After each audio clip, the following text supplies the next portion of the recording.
Baik, assalamualaikum warahmatullahi wabarakatuh. Selamat sore, Ibu Destiani MPD, selaku dosen pengampu mata kuliah Strategi Pembelajaran MIPA, serta teman-teman sekalian yang saya banggakan. Puji syukur kehadirat Tuhan Yang Maha Esa atas berkat dan rahmat-Nya sehingga kita dapat berkumpul, terutama untuk rekan-rekan kelompok 3 melalui tautan Google Meeting untuk melaksanakan presentasi kelompok 3. Sebelum memulai jalannya presentasi, izinkan saya memperkenalkan diri. Saya Sinta Oktaviani, NPM 2313041070, berperan sebagai moderator yang akan memandu jalannya presentasi kelompok 3 pada sore hari ini. Untuk itu, teman-teman di kelompok 3 juga dapat disilakan untuk memperkenalkan diri. Saya Najwa Mutia Artalia dengan NPM 2313041018. Izin memperkenalkan diri, perkenalkan saya Elma Malini dengan NPM 2313041047. Baik, demikian perkenalan dari kelompok 3 yang beranggotakan saya, Sinta Oktaviani, kemudian Najwa Mutia Artalia, serta Elma Malini. Pada kesempatan sore hari ini kami akan memaparkan materi terkait metode terjemahan tata bahasa atau grammar translation method pada pembelajaran MIPA. Slide selanjutnya.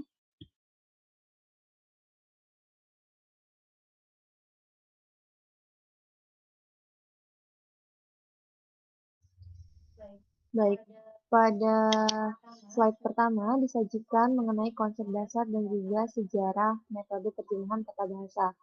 Nah, metode terjemahan tata bahasa atau grammar translation method menurut Ambarwati pada tahun 2016 merupakan sebuah pendekatan yang digunakan untuk mengajarkan tata bahasa dengan penekanan pada penerjemahan dengan menghafal bentuk kata kerja.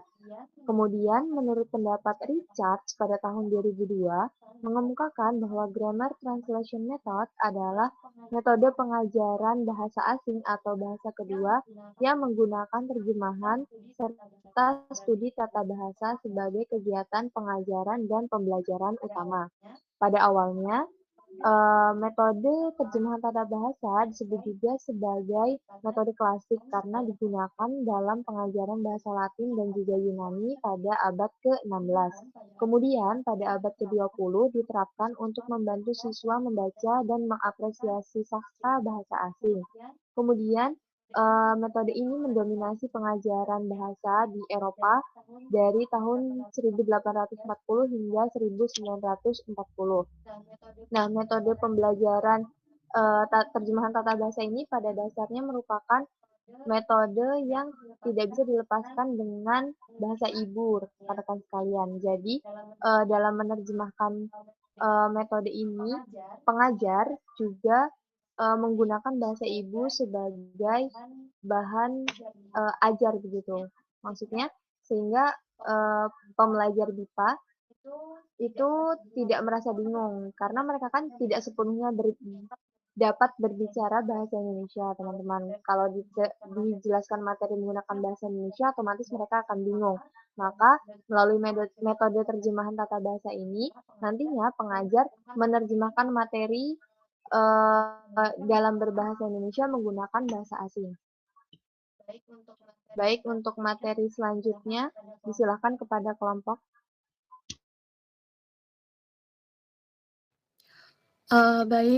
Saya akan melanjutkan materi dari rekan saya.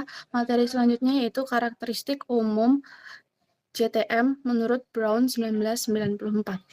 Yang pertama yaitu karakteristiknya, kelas diajarkan menggunakan bahasa ibu. Seperti yang sudah dikatakan oleh Sinta tadi, pada metode ini bahasa pengantar utama adalah bahasa ibu pembelajaran. Guru menjelaskan materi, instruksi, dan arti kosakata menggunakan bahasa ibu agar pembelajar lebih memahami konsep bahasa yang akan dipelajari. Selanjutnya, yaitu ada belajar kosakata dengan menghafal daftar kosakata panjang.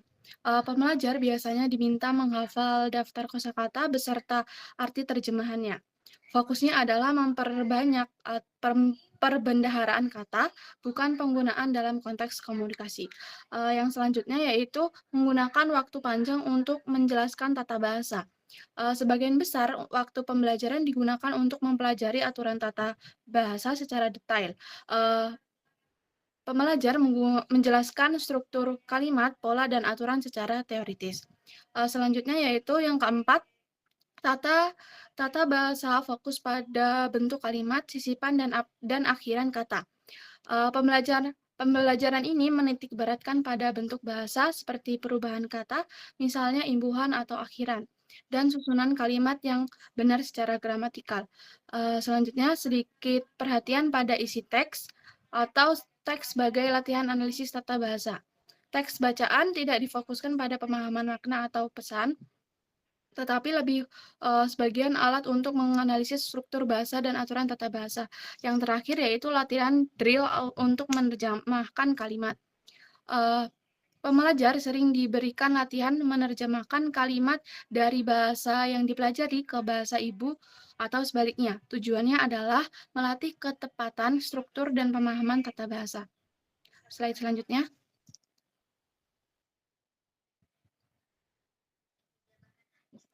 Selanjutnya ada ciri-ciri JTM menurut Prator dan Selse Murcia. Yang pertama yaitu kosakata diajarkan dalam bentuk daftar. Selanjutnya yang kedua menggunakan bahasa ibu seperti tadi karakteristik. Yang ketiga penjelasan detail tentang grammar. Yang keempat fokus pada pembentukan kata. Yang kelima membaca teks di awal materi. Dan yang terakhir pengulangan atau drill hanya saat menerjemahkan. Cukup yang dapat saya sampaikan, saya kembalikan ke moderator. Baik, terima kasih Najwa atas pemaparan materinya. Untuk materi selanjutnya mengenai prinsip pengajaran kosakata, disilakan kepada Elma. Baik, terima kasih moderator.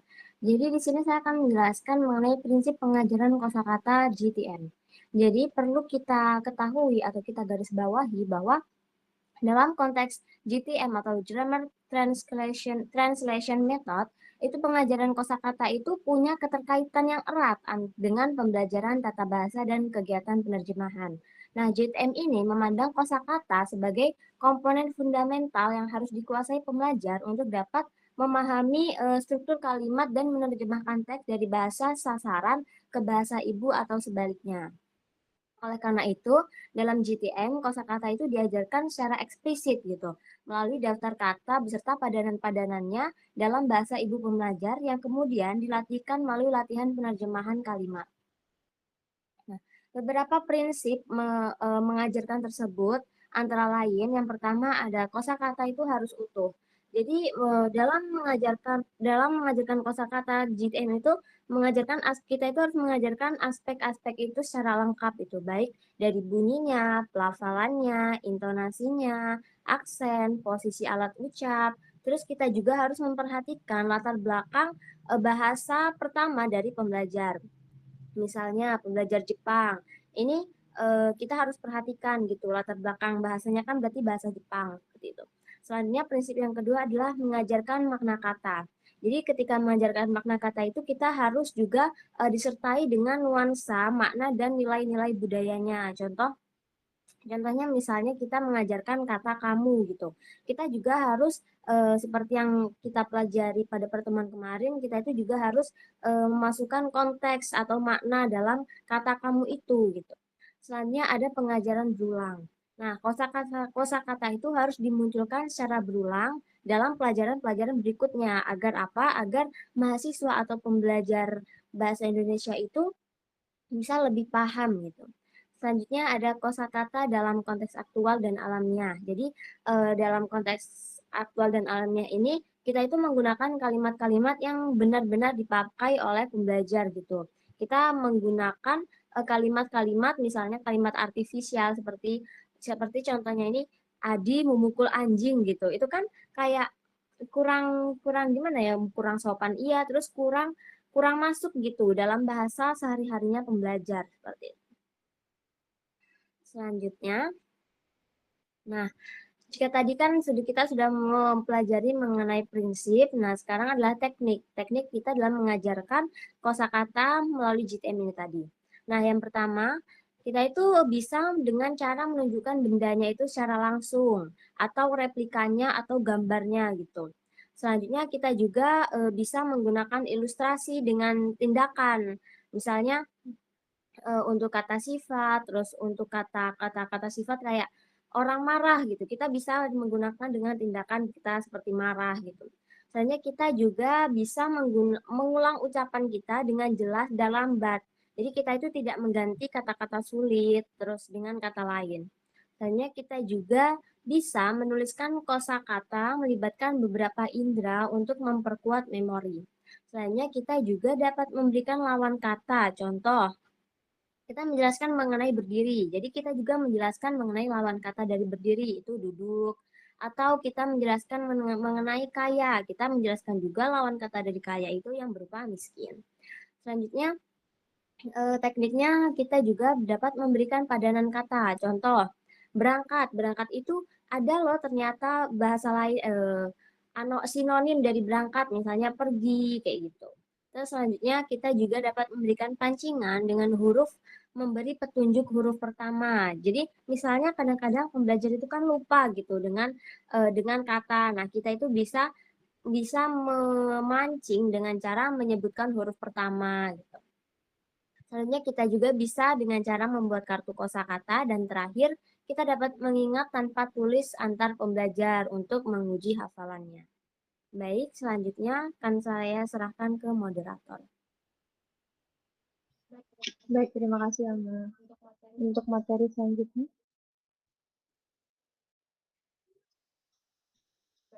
Baik, untuk materi ini berkaitan mengenai kelebihan dari metode terjemahan tata bahasa atau grammar translation method. Yang pertama, tentu kelebihannya adalah penerjemahan, sehingga pembelajar dan juga pengajar itu dapat menerjemahkan aturan tata bahasa dan juga kosakata dari bahasa sumber ke bahasa sasaran atau sebaliknya. Nah, misalnya kita mengajar mahasiswa asing dari negara Jerman. Otomatis pembelajar tersebut tidak bisa berbahasa Indonesia dengan baik. Nah, sehingga pengajar dapat melakukan terjemahan. Misalkan bahan ajar yang diberikan itu berupa teks prosedur, misalkan teks prosedur tentang memasak nasi goreng atau juga lagu misalkan. Nah, pengajar itu dapat menerjemahkan lagu tersebut menjadi bahasa Jerman yang nantinya diterangkan atau dijelaskan oleh pengajar tersebut menggunakan bahasa Jerman sehingga si pembelajar bahasa asing tersebut atau pembelajar bahasa Indonesia tersebut dapat memahami materi yang disampaikan oleh pengajar. Nah, kemudian untuk kelebihan yang kedua, adanya penjelasan kosakata yang luas, sehingga pengajar dapat memberikan penjelasan yang luas menggunakan bahasa ibu pembelajar.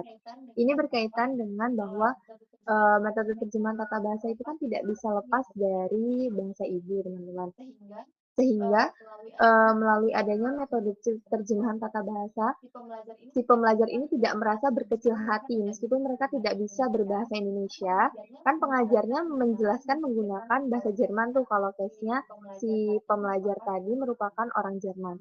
Nah, sehingga penjelasan yang disampaikan oleh si pengajar ini dapat lebih leluasa karena menggunakan bahasa Jerman sehingga dapat dipahami dengan baik oleh si pembelajar BIPA tersebut. Untuk materi selanjutnya itu, untuk poin selanjutnya itu ada tidak adanya masalah linguistik atau hambatan komunikasi minimal karena menggunakan bahasa ibu. Nah, ini berkaitan dengan hal yang sudah saya sampaikan. Karena metode GTM ini menggunakan bahasa ibu sebagai alat komunikasi utama, sehingga tidak akan adanya hambatan komunikasi antara pengajar dan juga pembelajar, karena keduanya saling memahami bahasa ibu yang digunakan oleh si pembelajar BIPA gitu. Lalu untuk poin seterusnya adalah tidak perlu interaksi dengan tutur asli. Siswa dapat belajar bahasa baru tanpa harus berkomunikasi dengan si penutur asli. Ya, hal ini berkaitan dengan itu tadi karena si pengajar sudah mampu menggunakan bahasa ibu si pembelajar BIPA ini sehingga nanti tidak si pembelajar BIPA ini tidak perlu untuk datang langsung ke Indonesia begitu guys ya, tidak perlu berkomunikasi langsung dengan orang-orang yang ada di Indonesia, cukup dengan si pengajarnya saja begitu. Lanjut slide seterusnya.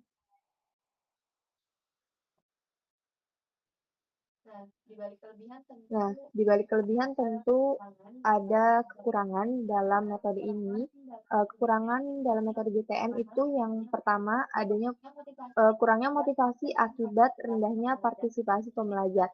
Hal ini dikarenakan tingkat kesulitan belajar mereka kan tentu rendah ya, karena mereka kan tidak perlu merasa tertantang untuk berkomunikasi menggunakan bahasa Indonesia karena si pengajarnya menggunakan bahasa ibu si pembelajar ini sebagai alat komunikasi utama, sehingga mereka tidak tertantang untuk berkomunikasi dengan bahasa Indonesia.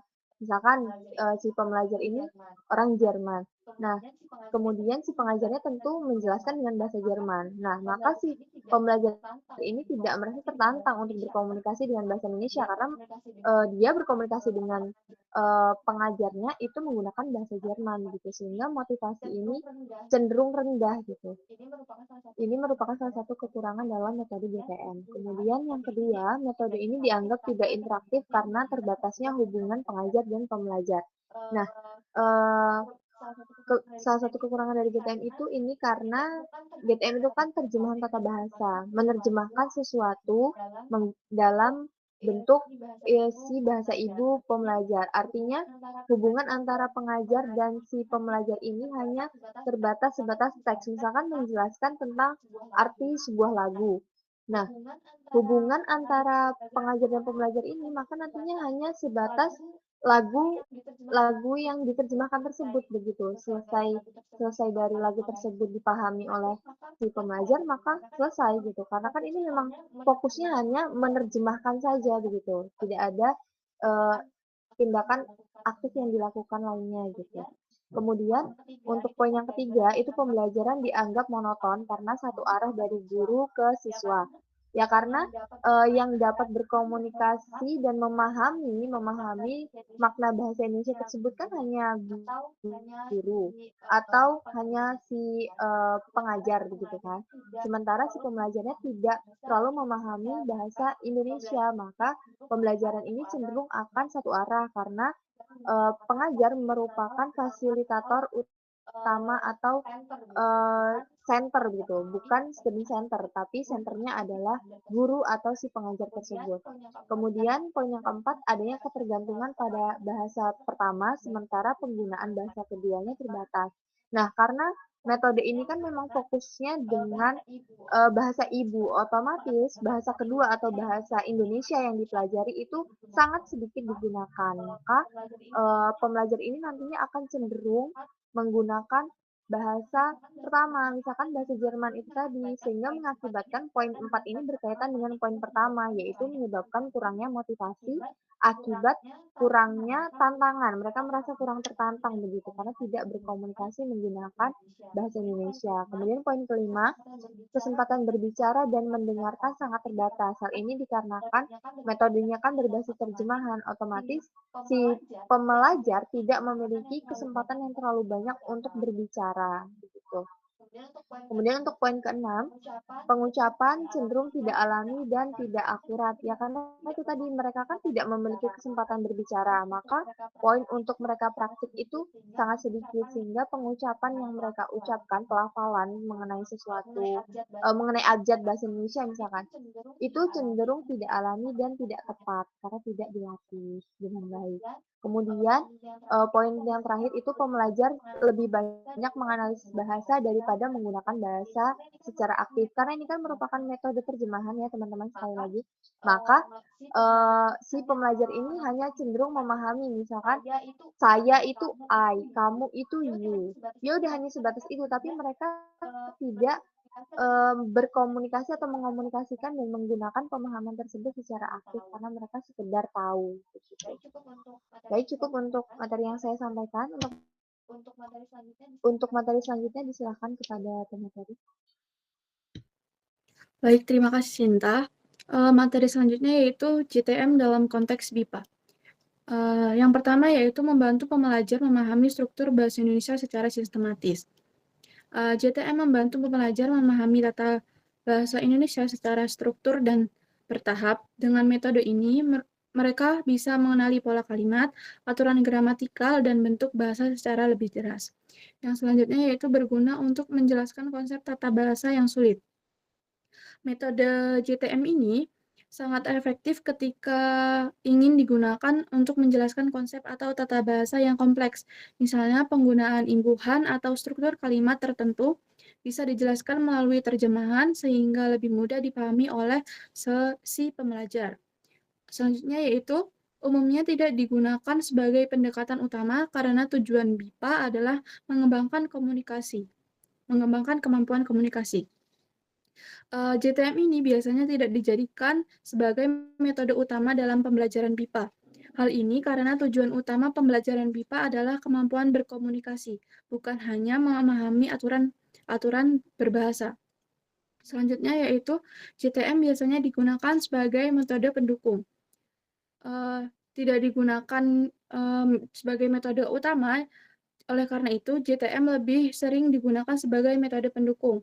Artinya, metode ini dipakai untuk melengkapi pendekatan komunikatif, terutama saat pembelajar mengalami kesulitan dalam memahami tata bahasa. Cukup yang dapat saya sampaikan, saya kembalikan kepada Sinta. Baik, terima kasih Nadia. Untuk materi selanjutnya mengenai studi kasus, silakan kepada Elma.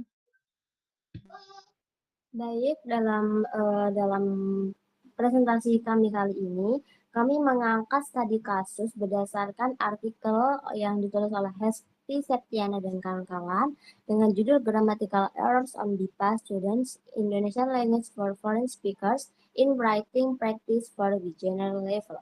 Nah, berdasarkan analisis artikel ini, apabila ditinjau dari Grammar Translation Method atau GTM, artikel yang berjudul Grammatical Errors in Writing of Beginner BIPA Student ini membahas secara mendalam tentang kesalahan-kesalahan gramatikal yang dilakukan oleh pembelajar BIPA tingkat pemula dalam menulis bahasa Indonesia.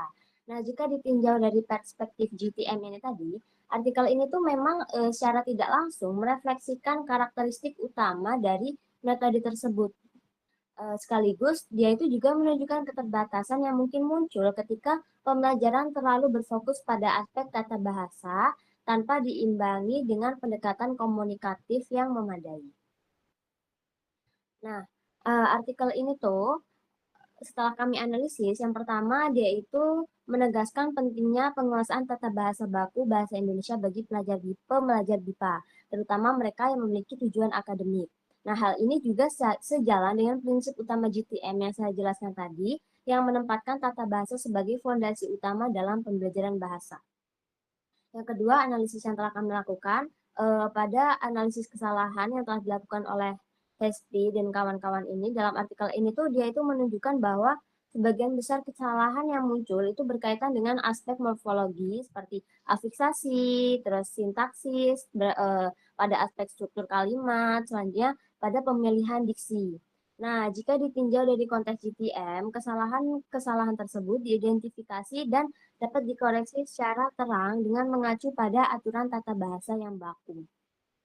Yang ketiga, artikel ini tuh ternyata juga menyoroti mengenai adanya kesalahan berupa pencampuran kosakata antara bahasa informal atau bahasa-bahasa asing gitu ya dalam tulisan akademik. Nah, dalam perspektif GTM, hal ini tuh dipandang sebagai penyimpangan dari norma kebahasaan yang mesti harus dihindari.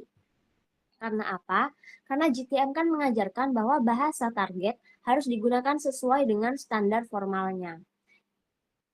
Yang keempat, meskipun artikel ini tuh secara langsung itu membahas metode pengajaran yang digunakan. Nah, rekomendasi yang diberikan pada bagian akhir itu mengindikasikan bahwa adanya kebutuhan untuk mengembangkan media pembelajaran yang lebih interaktif, seperti flashcard dan media digital. Nah, hal ini menunjukkan bahwa penulis itu menyadari keterbatasan pendekatan yang terlalu berfokus pada aturan bahasa semata. Nah, dalam konteks GTM, kelemahan utama adalah kurangnya penekanan pada keterampilan komunikasi lisan dan pemahaman konseptual. Selanjutnya yang kelima, artikel ini juga menyoroti pentingnya latihan berulang dan praktik menulis sebagai sarana untuk menginternalisasi aturan tata bahasa. Nah, dalam GTM tadi sudah dijelaskan bahwa latihan penerjemahan itu dapat dilakukan dengan cara pengucapan atau penulisan secara berulang-ulang yang dilakukan dengan tujuan untuk memperkuat pemahaman gramatikal dari pembelajar. Dapat disimpulkan bahwasanya artikel ini memberikan gambaran yang jelas dan nyata tentang bagaimana aspek-aspek gramatikal itu menjadi fokus utama dalam pembelajaran IPA, terutama bagi pembelajar dengan tujuan akademik. Nah, pendekatan-pendekatan yang tercermin dalam artikel ini setelah kami analisis ini juga memiliki banyak kesamaan dengan prinsip-prinsip Grammar Translation Method atau GTM, terutama dalam hal penekanan pada ketepatan struktural, identifikasi, dan koreksi kesalahan secara eksplisit, serta penggunaan penerjemahan sebagai alat untuk memahami makna. Sekian dari saya kembalikan ke moderator. Baik, untuk materi selanjutnya itu berkaitan dengan simpulan.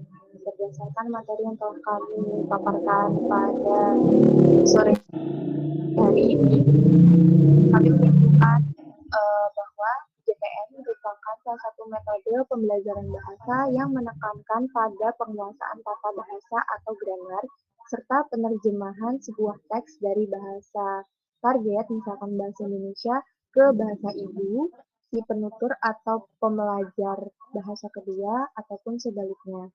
Nah, namun dalam praktiknya, pembelajaran biasanya dilakukan melalui kegiatan membaca teks, menerjemahkan kalimat, dan juga paragraf maupun menghafal kosakata serta mempelajari aturan gramatika secara eksplisit.